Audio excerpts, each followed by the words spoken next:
Со изградбата на јавната здравствена установа, ПЕТ центарот во Скопје, Македонија се позиционира на едно повисоко ниво на здравствената мапа и го подигнува нивото за давање на здравствени услуги, несовремена диагностика и врвно научна истражувачка работа.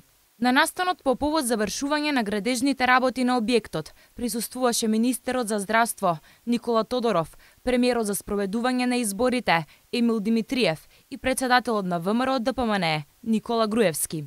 Овој процес траеше некаде нешто над 2 години.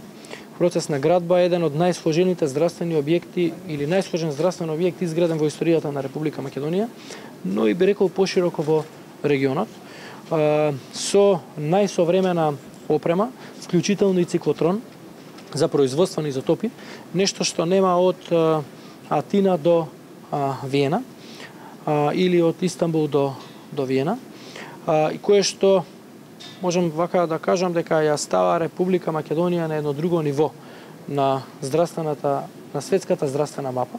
Изградбата на објектот и опремата, која ќе биде во состав на ПЕТ центарот, е во износ од 16 милиони евра. Прекрасна можност да го посетиме ПЕТ центарот и да видиме до која фаза е стигната реализацијата на овој проект. Јас како председател на владата задолжена на спроведување на изборите и во моето експозе при бирањето на владата во собранието кажав дека ќе се трудам и ќе помагам сите тековни проекти на сите ресори кои што ги предводам да се одвиваат согласно зацртаната динамика. Ова е еден пример од тоа да денеска на наше задоволство, верувам и на задоволство на јавноста, ни се извршена презентација на тоа до каде реализацијата на овој еден од најкрупните проекти во областа на здравството, па и во науката.